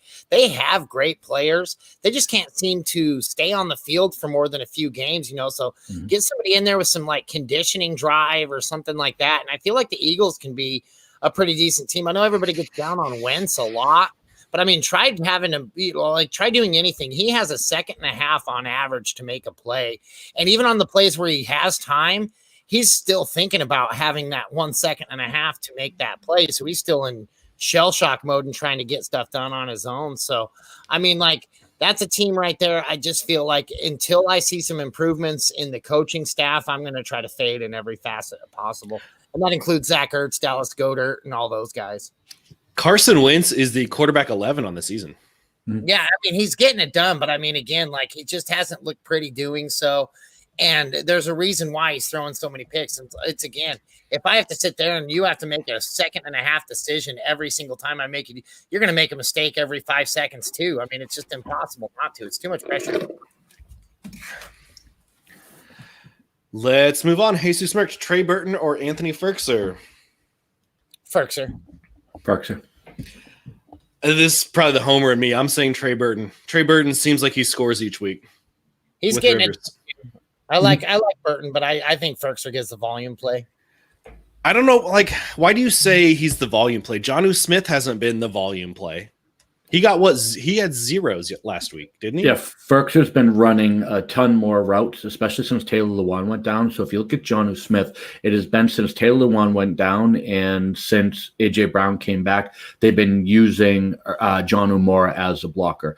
We might hate it for fantasy, but it makes sense in the NFL. I don't think Ferkser is that kind of tight end. I don't think he's a big blocker. He's a little bit more of a route runner than anything else, and that's what they've been using him as. I don't think either of them get a ton of volume, to be honest. This is more like a attrition play.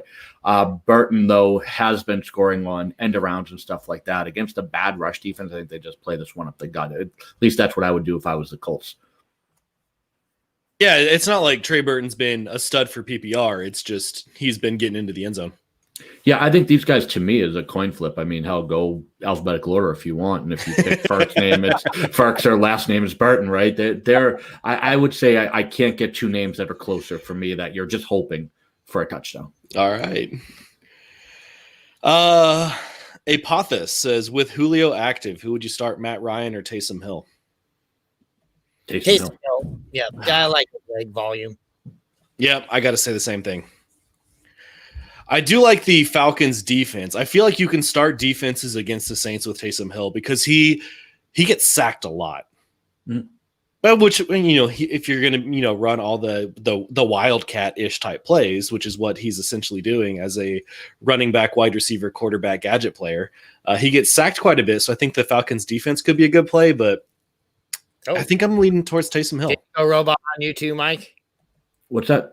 Did he go full robot on you too? Or is that just on my end? No, I think it was just yours. You sounded fine to me. Oh, okay. No, sorry about that. Yep.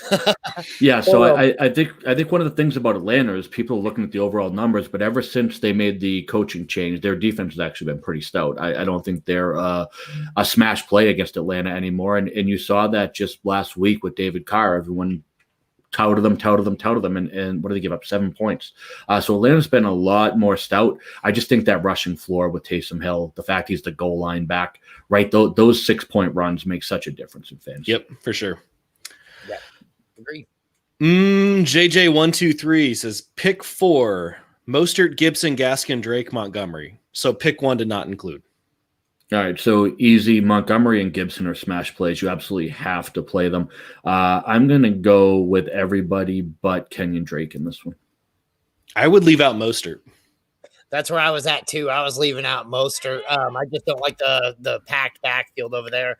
I feel like Drake gets it done. I feel like all 4 of the rest of these guys have the potential to get it done. So I'm leaning for that one too. Yeah, I think when you take out the 2 smashes in Gibson and Montgomery, realistically, you can make a case for any of the other 3.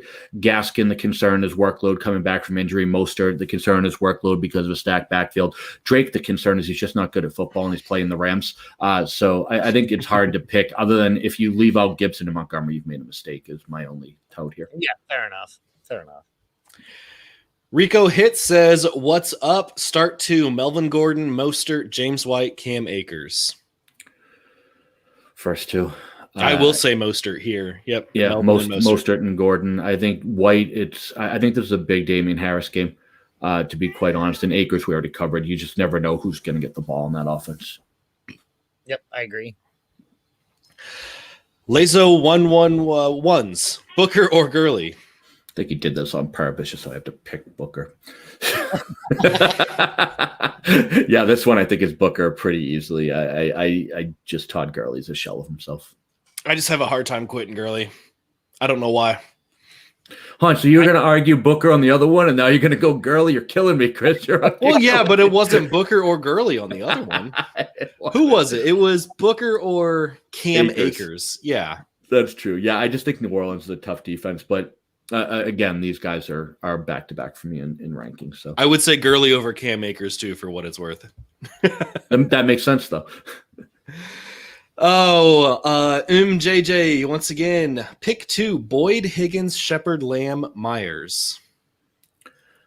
All right, so I hope we can kind of all agree right now. Higgins is the play in Cincinnati. So right out of the gate, we're going to go there.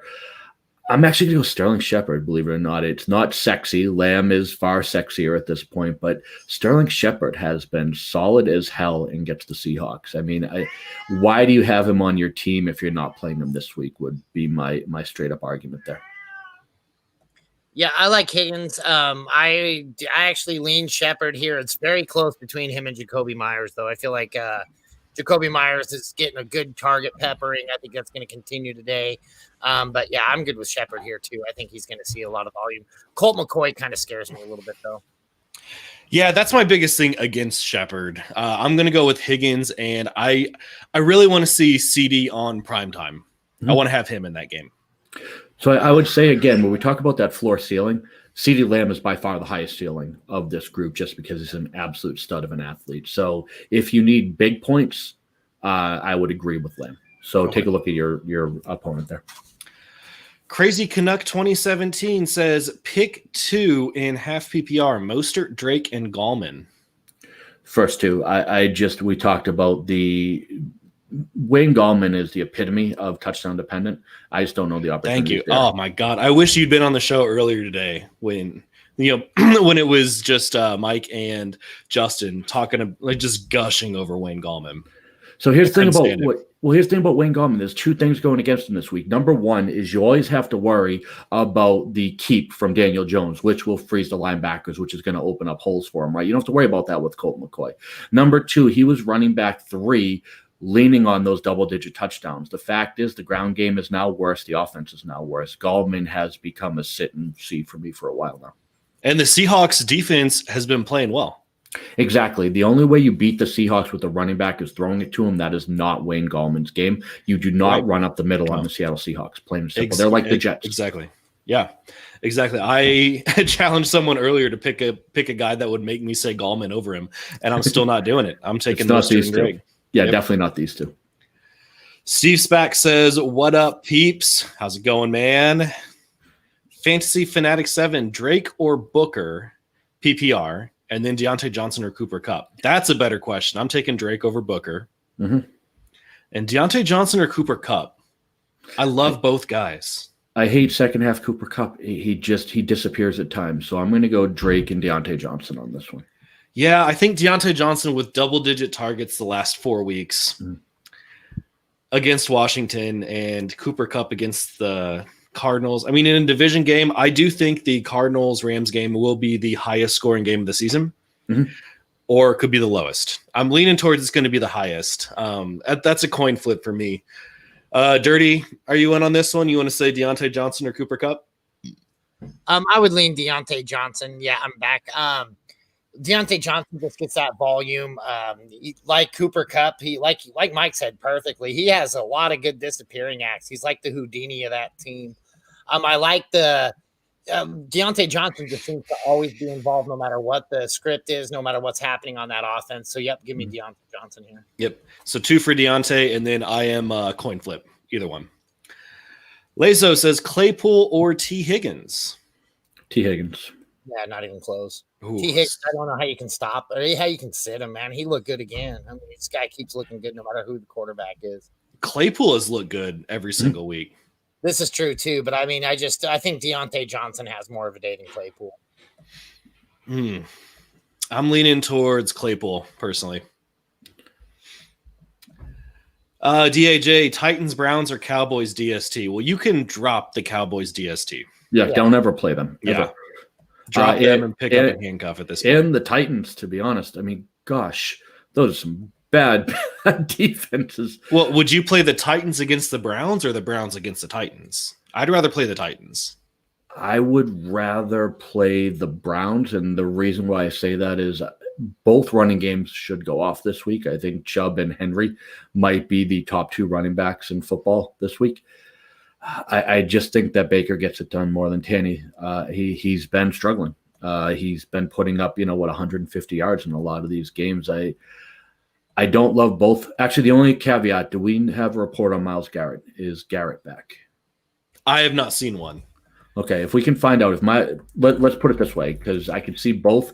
So for the person who asked the question, if Garrett is healthy, he will put up more points than the Titans defense combined. If Garrett is out, I could see leaning the Titans. So I would say it hinges on Myles Garrett. He's that big of a player.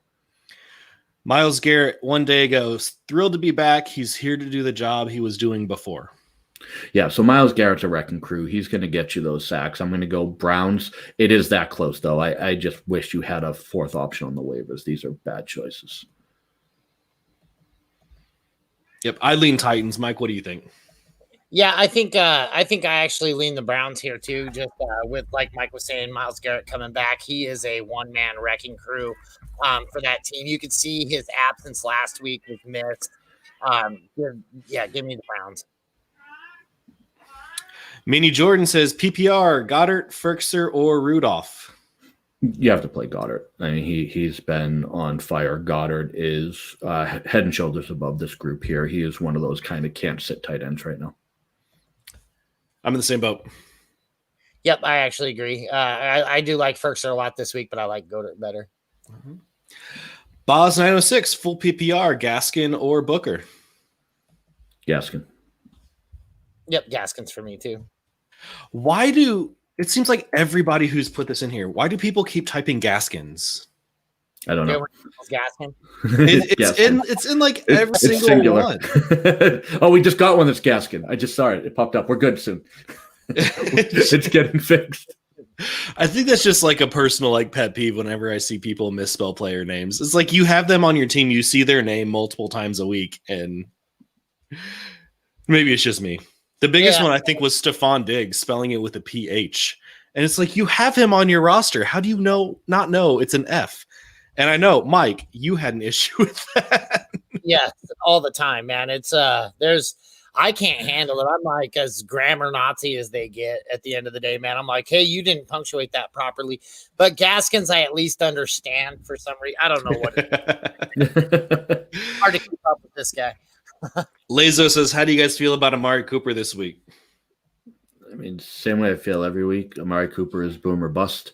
And you can't get him out of your lineup. I mean, Amari Cooper is a league winner when he hits. I don't care that he's playing Baltimore. That doesn't scare me at all. He's just a guy who you have to realize will disappear for games. That's what Amari Cooper does. He plays 13 games out of the year as a wide receiver 1 and then 3 as a wide receiver 10. Is this the week he gets 0? Honestly, who the hell knows? It has never been matchup specific. He just disappears even in smash plays. So I feel like with Dak Prescott, it was different. He was at least more consistent. But with Andy Dalton, I mean, I feel like you still have to play Amari Cooper, but you can't feel great. No, I agree. Yeah. Justin says PPR, he's got Gibson and Gaskin. Would you bench either for Landry? No. I would play Landry over Gaskin this week. I think I would. I like Juice this week. I really feel like so I got Landry in on all my DFS lineups as well. I feel like he has a huge day today.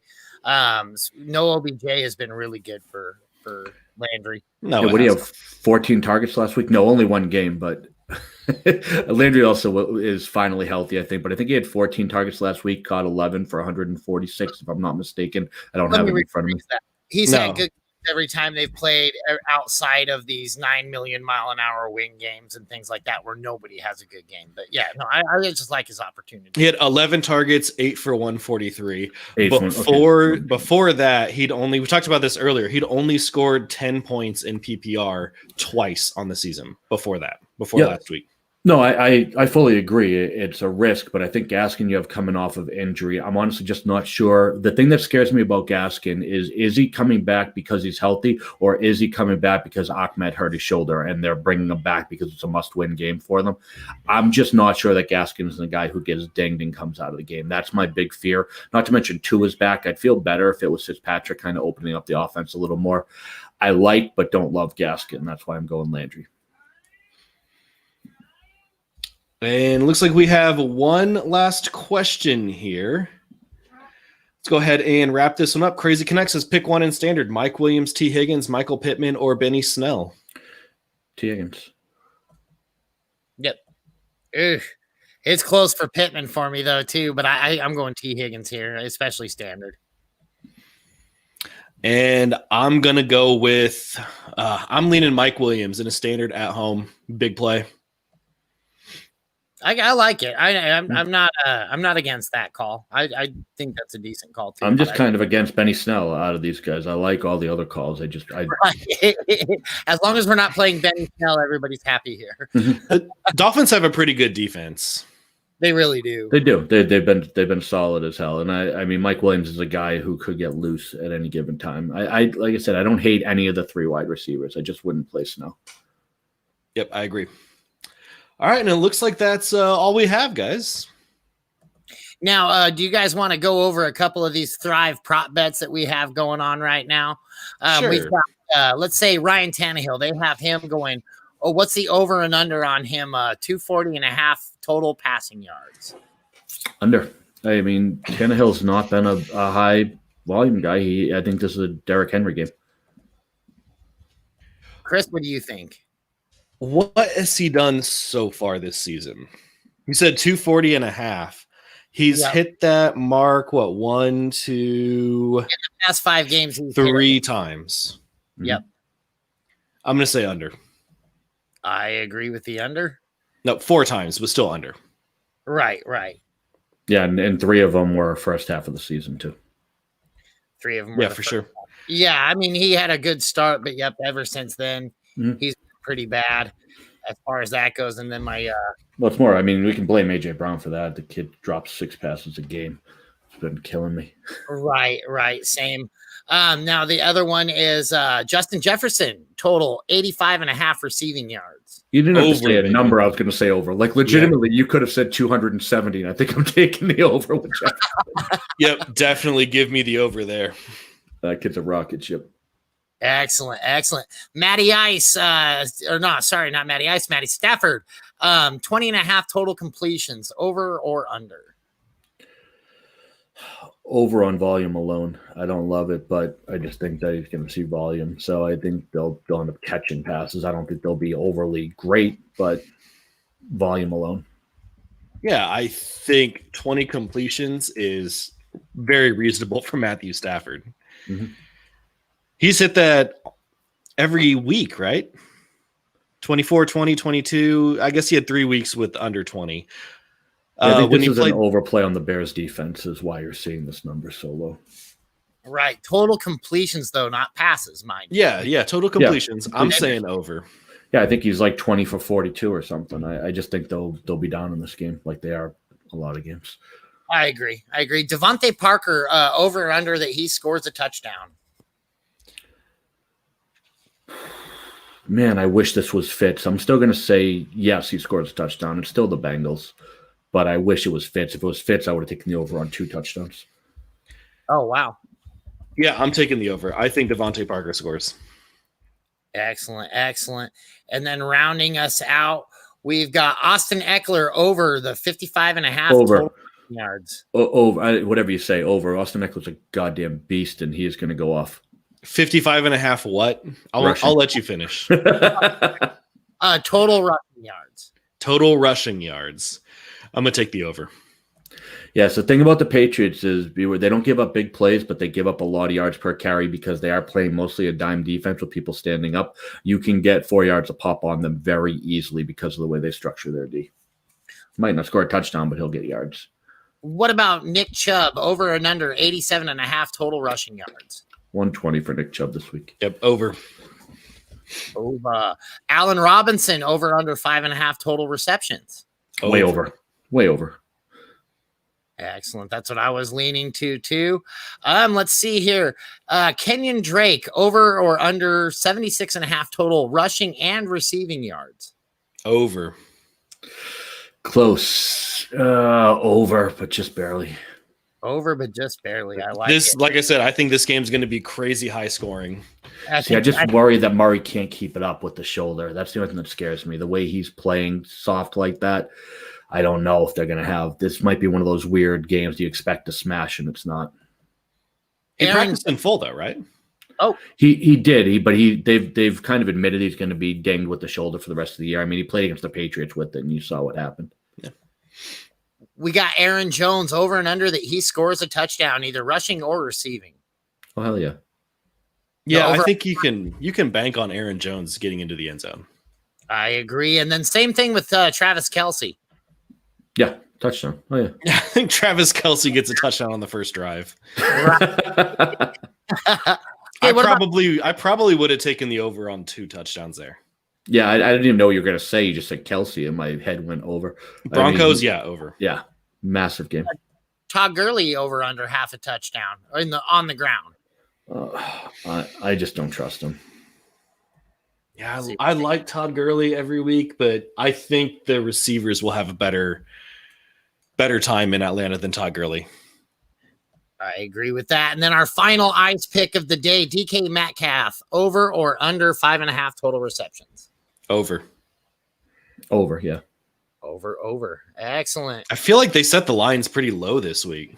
Yeah, there's some odd ones. Well, that's what I like about Thrive is they give a lot of good lines out there, and that's why I'm really glad that these guys are one of our sponsors out there, and because it's a really enjoyable app. It seems like you can cash in quite a bit.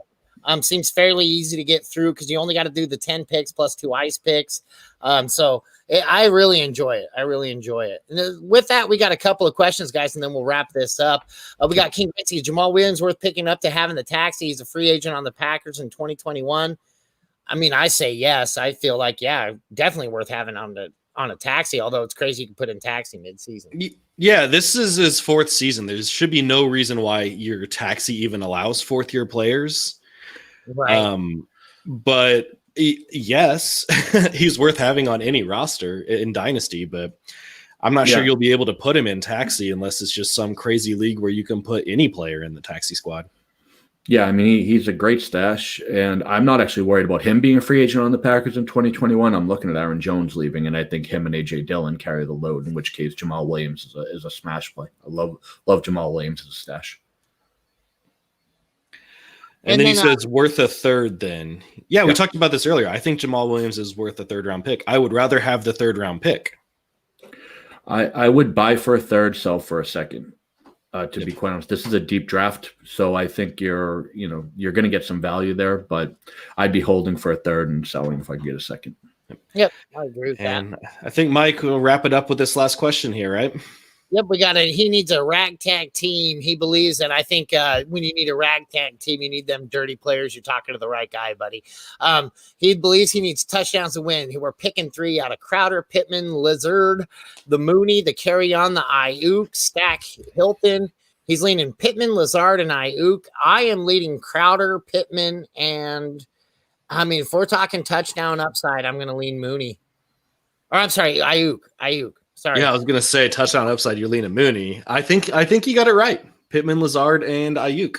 So I'm just gonna go with T.Y. Hilton as an absolute Texans killer. People just play well against certain teams. That's what Hilton does against the Texans. So I am gonna go Pittman, Ayuk, and Hilton on this one. But I can't argue with you guys. I think we have 4 plays there. I'm just gonna go Hilton based on history against the Texans. So you're gonna play 2 Colts receivers. Yes, absolutely. Okay. I think that for upside, again, those are upside plays. And King Ritzy, for what it's worth, you said you're giving your 3rd for Jamal Williams. We said we would rather have the 3rd. I would give the 3rd for Jamal Williams. Oh, you would give the 3rd? I would give the 3rd for Jamal Williams, especially if it's a lower 3rd. I think in a 12-team league, your real true value in this draft is going to go about 20 to 25 deep. So unless it's like way up there, or you're in a 10-team league, if it's a 12-team league and it's a mid to late 3rd, absolutely. Okay. I would rather have the 3rd, Mike, the 3rd-round pick, or Jamal Williams. What are you thinking? I like Jamal Williams here. Okay. All right, guys. Well, that is going to wrap it up for the Sunday Blitz. We are out of questions here and basically out of time, so we're going to go ahead and call it a day. Mike, this was fun. Yeah, I had a great time. Heck yeah. And Mike, why don't you let everybody know where we can find you and everything? And we appreciate you having you on again this week. This is becoming a regular thing, buddy. I like it. It is, yeah. So I am at Daddy's Home FF on Twitter. You can find me at JoinOurCircle_ every Wednesday night at 8, where I do my own show. And you can find me every other week right here. I will be here every other week for the remainder of the season, which isn't much, actually. No, I think there's only 1 more show, but maybe we'll see if you guys have me back next year, too. But, yeah, this has been a blast, and I'll see you guys 2 weeks from now right here. Absolutely. Sounds good. All right, guys. Well, everybody, thanks for tuning in. We will catch you next week. Good luck.